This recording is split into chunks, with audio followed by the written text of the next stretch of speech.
Good morning વિદ્યાર્થી મિત્રો, શ્રી કન્યા પ્રાથમિક વિદ્યાલયમાં આપ સૌનું હાર્દિક સ્વાગત છે. ધોરણ 5 વિષય પર્યાવરણ, એમાંનું ચેપ્ટર નંબર 15. ચેપ્ટરનું નામ છે ઠંડુ કે ગરમ. તો વિદ્યાર્થી મિત્રો, આ પાઠની અંદર આપણે શું શું ભણવાનું છે એને લગતા થોડાક આપણે મુદ્દાઓને યાદ કરી લઈએ. આપણે નાક વાટે શ્વાસમાં હવા લઈએ છીએ અને ઉશ્વાસ વાટે આપણે હવા જે છે બહાર કાઢીએ છીએ. તો કેટલીક વાર આપણે મોંમાંથી ફૂંક માટે હવા બહાર કાઢીએ છીએ. આપણે ગરમ વસ્તુને ઠંડી કરવા માટે તેમજ ઠંડી વસ્તુને ગરમ કરવા માટે તેના ઉપર આપણે શું કરતા હોઈએ છીએ તો કે ફૂંક મારીએ છીએ.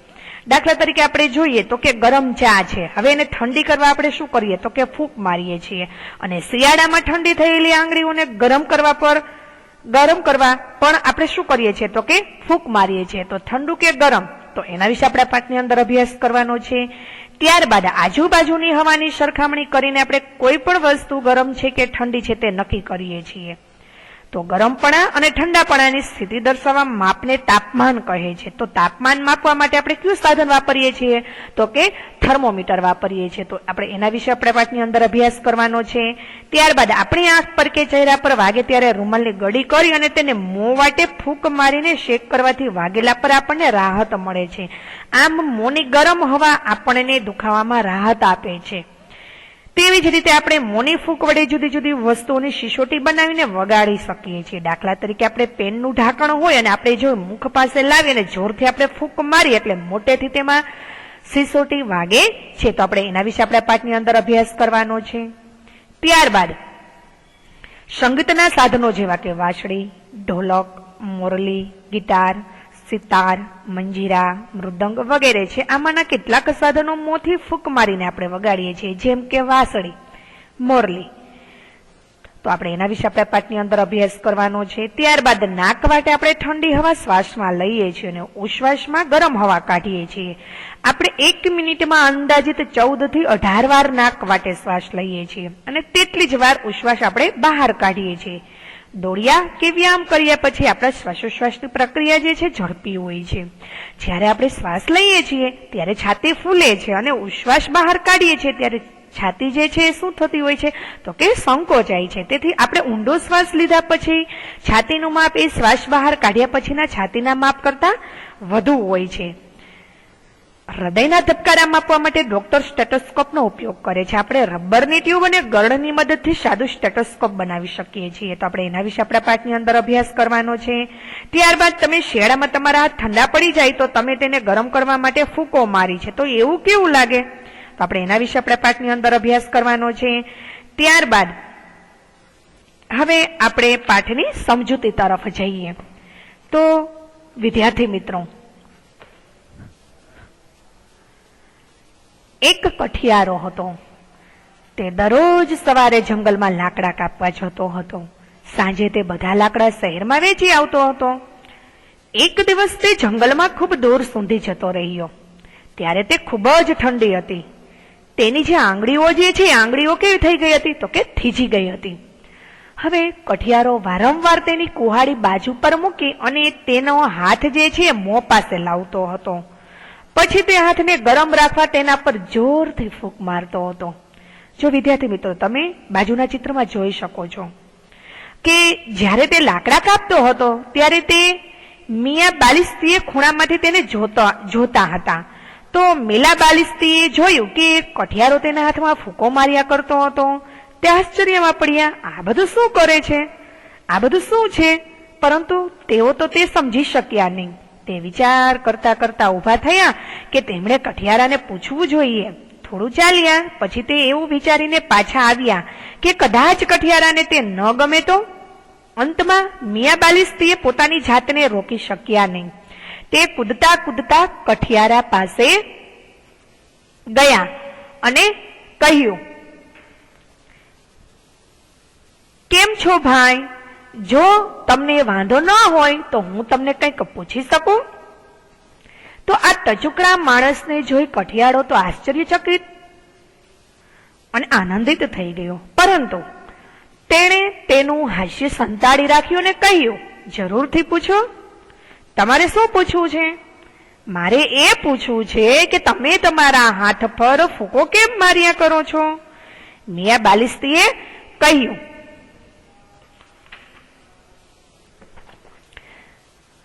કઠિયારાએ જવાબ આપ્યો, ખૂબ જ ઠંડી છે, મારા હાથ થીજી જાય છે, તેથી હું તેને ગરમ રાખવા તેના ઉપર હું શું કરું છું તો કે ફૂંકો મારું છું. જે તમે ચિત્રમાં જોઈ શકો છો વિદ્યાર્થી મિત્રો કે પોતાને ખૂબ જ એના હાથ થીજી જાય છે એટલે તે એને ગરમ કરવા માટે એટલે કે ગરમ રાખવા માટે એના ઉપર એ ફૂંકો મારે છે. પછી જ્યારે તે ફરી ઠંડા થાય છે એટલે હું ફરી તેમને ગરમ રાખવા માટે ફૂંકો મારું છું. મિયા બાલિસ્તીએ માથું હલાવ્યું. ઓહો, તો એવું છે. અને પછી તે ત્યાંથી જતા રહ્યા, પરંતુ તે નજીકમાં જ રહ્યા અને કઠિયારા પર બારીક નજર રાખતા રહ્યા. થોડી જ વારમાં બપોર થઈ એટલે કઠિયારો બપોરના ભોજન વિશે વિચારવા લાગ્યો. તેણે 2 પથ્થર લીધા અને ચૂલો બનાવ્યો. તેણે આગ સળગાવી અને નાના વાસણમાં બટાટા બાફવા મૂક્યા. લાકડા ભેજવાળા હતા તેથી કઠિયારો નીચે નમ્યો અને આગને સળગાવવામાં મદદ થાય તે માટે તે ફૂંક મારવા લાગ્યો. બાલિસ્તીએ તેને થોડે દૂરથી જોઈ રહ્યા હતા. તેમણે પોતાની જાતને કહ્યું, અરે જો, તે ફરી કરવા લાગ્યો, તેના મોંથી ફૂંક મારવા લાગ્યો. શું આગ તેના મોંમાંથી નીકળે છે? કઠિયારાને ખૂબ જ ભૂખ લાગી હતી. તેણે વાસણમાંથી બટાટા બહાર કાઢ્યા અને તે ખાવાનો પ્રયાસ કર્યો, પરંતુ બટાટા ખૂબ જ ગરમ હતા. તેણે ફરી તેને ફૂંક મારવાનું ચાલુ કર્યું. ફૂ ફૂ. અરે રે, બાલિસ્તીએ પોતાની જાતને કહે છે, તે ફરી ફૂંકો મારે છે. હવે શું તે બટાકા સળગાવા જઈ રહ્યો છે? થોડી વાર તેના પર ફરી ફૂં ફૂં કરે છે કે ફૂંકો જ માર્યા બાદ કાઠિયારાએ એ પોતાના મોંમાં મૂક્યા અને પોતે ખાવા લાગ્યો. હવે મિયાને ખૂબ જ આશ્ચર્ય થયું. તે પોતાની જાતને રોકી શક્યા નહીં અને કૂદકો મારી તે પોતે કઠિયારા પાસે ગયા. કેમ છો ભાઈ? તેમણે કહ્યું, જો તમને વાંધો ન હોય તો હું ફરી તમને એક પ્રશ્ન પૂછી શકું? કઠિયારાએ જવાબ આપ્યો, સહેજ પણ નહીં, તમારે જે પૂછવું હોય તે પૂછો. મિયા બાલિસ્તીએ કહ્યું, આજે સવારે તમે મને કહ્યું કે તમે તમારા હાથને ગરમી આપવા માટે ફૂંક મારતા હતા. હવે તમે આ બટાકા પર ફરી ફૂંક મારો છો જે પહેલેથી જ ખૂબ જ ગરમ છે. તમારે તેને શા માટે વધારે ગરમ કરવા છે? ના, મારા નાના મિત્રો, આ બટાટા ખૂબ જ ગરમ છે. હું તેને ઠંડા પાડવા માટે તેના ઉપર હું ક્યારનો ફૂંક મારું છું. જ્યારે તેમણે આ સાંભળ્યું ત્યારે મિયા બાલિસ્તીએનો ચહેરો સફેદ થઈ ગયો. તે ડરના માર્યા ધ્રુજવા લાગ્યા અને પોતે દૂર જવા લાગ્યા. એટલે કઠિયારો સારો માણસ હતો એટલે તેણે કહ્યું, શું થયું મિયા? તમે ઠંડીના લીધે ધ્રુજી રહ્યા છો? તેમ છતાંય મિયા બાલિસ્તીએ પાછળ જવા લાગ્યા. જ્યારે તે સુરક્ષિત અંતરે પહોંચી ગયા ત્યારે તેમણે પોતાની જાતને કહ્યું, આ કેવા પ્રકારનો જીવ છે? ચોક્કસ તે ભૂત છે કે જીન છે? ફૂંક મારી ગરમ, ફૂંક મારી ઠંડુ અને બંને એક જ શ્વાસથી? આ શક્ય નથી. હા, તે સાચું છે, અમુક વસ્તુઓ જે દેખાતી નથી પરંતુ તે હોય છે. હવે તમને કહ્યું છે કે આ કરો. મિયા બાલિસ્તીએ મૂંઝવણમાં હતા જ્યારે તેમણે કઠિયારાને તેના ઠંડા હાથને ગરમ કરવા અને ગરમ બટાટાને ઠંડા પાડવા ફૂંક મારતો જોયો. તો વિદ્યાર્થી મિત્રો, અહીં તમને પેલો પ્રશ્ન આપેલો છે કે તમે શિયાળામાં તમારા હાથ ઠંડા પડી જાય તો તેને ગરમ કરવા ફૂંકો મારી છે? તે કેવું લાગે?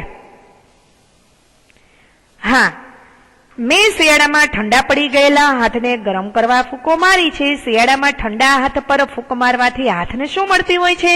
તો કે હાથને ગરમી મળે છે. ત્યારબાદ આપણે આગળનો પ્રશ્ન સમજીએ. તમારા મોંથી હાથ પર જોરથી ફૂંક મારો. તમારા મોંમાંથી નીકળેલી હવા આજુબાજુની હવાને સરખામણીમાં કેવી છે? ગરમ કે ઠંડી? મોંમાંથી નીકળેલી હવા આજુબાજુની હવાની સરખામણીમાં થોડી આપણને કેવી લાગે છે? તો કે ગરમ. ત્યારબાદ આપણે આગળનો પ્રશ્ન સમજીએ. હવે તમારા હાથ તમારા મોંથી થોડા દૂર રાખો અને ફરીથી ફૂંક મારો. તમારા મોંની હવા કેવી લાગી? કેમ? હાથને મોંથી થોડા દૂર રાખીને ફૂંક મારતા હવા થોડી ઠંડી લાગે છે, કારણ કે મોંમાંથી આવતી હવા હાથ સુધી આવે તે પહેલા આજુબાજુની હવા સાથે ભળીને થોડી તે ઠંડી પડે છે. તેથી મોંથી દૂર રાખેલા હાથ પર આવતી હવા થોડી ઠંડી લાગે છે. હવે આપણે આગળ જોઈએ. તમને કહ્યું છે કે વિચારો અને કહો. તમે બીજો કોઈ રસ્તો વિચારી શકો છો કે જેનાથી તમે તમારા શ્વાસના ગરમાવાનો ઉપયોગ કરતા હો? હા, રૂમાલની ગડી પર જોરથી ફૂંક મારવાથી રૂમાલ ગરમ થાય છે. તેનો ઉપયોગ આંખ પર હાથથી ઝાપટ વાગવાથી કે અન્ય રીતે આંખને ઈજા થઈ હોય તો આંખ પર આપણે શેક કરવા માટે થાય છે.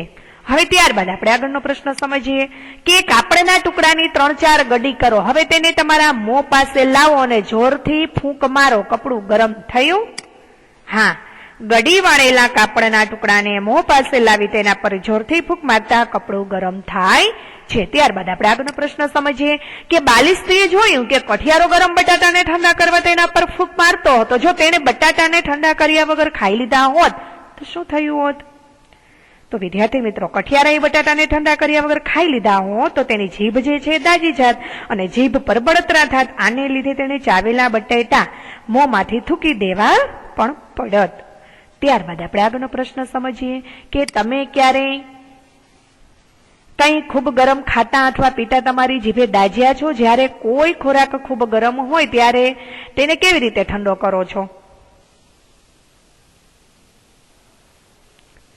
તો આપણે જોઈએ કે હા, ગયા અઠવાડિયે મારી મમ્મીએ દાળ ભાત બનાવ્યા હતા. તે સમયે જમતા ગરમ ગરમ દાળ પીધી હતી. જ્યારે હું મારી જીભે દાજ્યો હતો ઘણીવાર સુધી જીભ પર અને ગળામાં મને બળતરા થઈ હતી. કોઈ ખોરાક ખૂબ ગરમ હોય ત્યારે હું તેને મોં વડે ફૂંક મારી અથવા તો તેને થોડા સમય રહેવા દઈ અને કે પંખા નીચે રાખીને ત્યારબાદ હું એને ઠંડો કરું છું. હવે આગળનો પ્રશ્ન આપણે સમજીએ કે જો તમારે આ 3 ગરમ વસ્તુઓ ઠંડી કરવાની હોય, દાળ, રોટલી, ભાત, તો તમે તે કઈ રીતે કરશો? ગરમ દાળને એક વાટકીમાંથી બીજી વાટકીમાં અને બીજી વાટકીમાંથી પહેલી વાટકીમાં નાખીશ. આમ થોડી વાર કરવાથી દાળને હું ઠંડી કરીશ. હવે ત્યારબાદ આપણે જોઈએ ચિત્ર નંબર 1 કે મિની તેની ચા ફૂંક મારી ઠંડી કરવા પ્રયાસ કરતી હતી, જે તમે ચિત્રમાં જોઈ શકો છો. વિદ્યાર્થી મિત્રો, તમારા મતે શું વધુ ગરમ હશે, મિનીની ચા કે તેના મોંમાંથી ફૂંકે છે એ હવા? તો વિદ્યાર્થી મિત્રો, આનો જવાબ એમ છે કે મિનીની ચા જે છે એ વધુ કેવી લાગે છે? તો કે ગરમ છે. ત્યારબાદ ચિત્ર 2 માં તમે જોઈ શકશો કે સોનુને ખૂબ જ ઠંડી લાગતી હતી. તે તેના હાથ પર ફૂંકો જ માર્યા કરે છે. હવે વિચારો અને લખો, શું વધારે ઠંડુ છે, સોનુના હાથ કે તેનો શ્વાસ? તો વિદ્યાર્થી મિત્રો, સોનુના હાથ જે છે એ વધારે ઠંડા લાગે છે. હવે ત્યારબાદ આપણે આગળ જોઈએ કે તમે તમારા મોંથી બીજા કયા કામ હવા માટે ફૂંકો છો?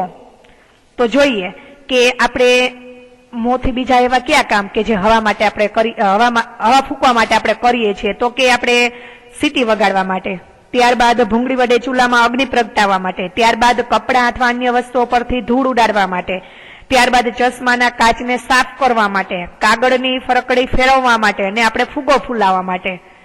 તો એ બધા કામ આપણે કરી શકતા હોઈએ છીએ. હવે તમને ચિત્રમાં કાગળની સિસોટી બનાવો એમ કહ્યું છે.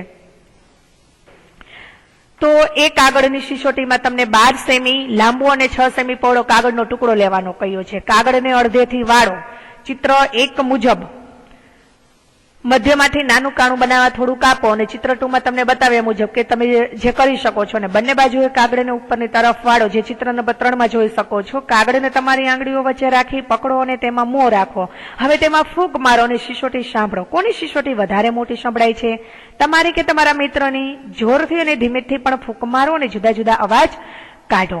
હવે ત્યારબાદ આપણે જોઈએ કે જુદી જુદી રીતે ફૂંક મારો. તો નીચે આપેલી વસ્તુઓને સિસોટી બનાવો. સૌથી મોટેથી અને સૌથી ધીમે વાગે તે રીતે તે ક્રમમાં તમે લખો. તો ચોકલેટનું રેપર, ત્યારબાદ પાંદડું, ફુગ્ગો, પેનનું ઢાંકણ અને બીજી કોઈ વસ્તુ. તો સૌથી મોટેથી શરૂ કરીને સૌથી ધીમે વાગે તેવી સિસોટીઓ. તો સૌથી વધારે આપણે પેલા જોઈએ તો કે પેનનું ઢાંકણ,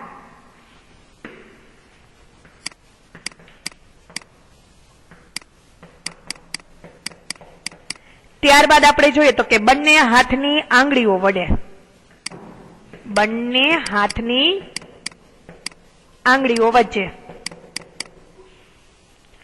ત્યારબાદ પાંદડું, ફુગ્ગો અને ચોકલેટનું રેપર.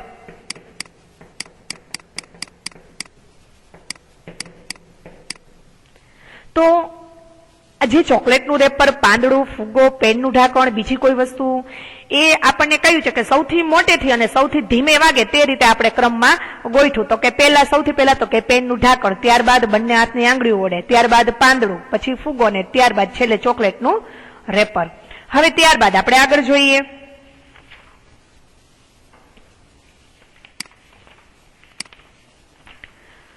હવે તમને કહ્યું છે કે તમે માણસોને જુદા જુદા સંગીતના સાધનો જેવા કે વાંસળી, ઢોલક, બીન, ગિટાર, સિતાર, મૃદંગ વગેરે વગાડતા જોયા છે. શું તમે તમારી આંખો બંધ કરી તેમના અવાજ ઓળખી શકો છો? તો આ સંગીતના સાધનો વિશે વધારે જાણો અને તેમના ચિત્રો પણ ભેગા કરો. તો વિદ્યાર્થી મિત્રો, આમાં તો આપણને ઘણા બધા નામ આપેલા છે કે વાંસળી, ઢોલક, બીન, ગિટાર, સિતાર, મૃદંગ વગેરે આપણે બધાને વગાડતા તો જોયા છે. તો એમાંથી આપણે એકાદ બે આપણે સમજીએ. તો કે ધારો કે આપણે દાખલા તરીકે વાંસળી જોઈએ, તો વાંસળી જે છે એ શેમાંથી બનેલી હોય છે? તો કે વાંસળી જે છે એ વાંસમાંથી બનેલી હોય છે. તો તેનો આકાર જે છે એ પોલી નળી જેવો હોય છે. તેને 6 કાણા હોય છે. એક બાજુએથી ફૂંકી અને પછી તેને શું કરવામાં આવતી હોય છે? તો કે એક બાજુ ફૂંકી અને ત્યારબાદ તેને વગાડવામાં આવતી હોય છે. ત્યારબાદ આપણે જોઈએ તો કે મૃદંગ. મૃદંગ એ કોના જેવું દેખાય છે આપણને દેખાવમાં? તો કે ઢોલક જેવું છે. એટલે કે તે ઢોલક જેવું જ એક વાદ્ય છે. તેને હાથથી થપાટ મારી અને તેને વગાડવામાં આવે છે. તો તેની પહોળાઈ ઢોલક કરતા ઓછી અને લંબાઈ કેવી હોય છે? તો કે તેની લંબાઈ વધુ હોય છે. ત્યારબાદ આપણે ગિટાર વિશે સમજીએ કે તે પ્લાયવુડથી બનેલું વાદ્ય છે. તેમાં લગાવેલા તંગ તારની મદદથી તેને વગાડવામાં આવે છે. હવે આપણે આગળ સમજીએ કે આ કરો અને ચર્ચા કરો. તો વિદ્યાર્થી મિત્રો, આ પાઠ આપણે અહીં સુધી સમજશું. હવે ત્યારબાદ આપણે ત્યાર પછીનું આપણે આવતા લેક્ચરમાં ભણીશું. Thank you.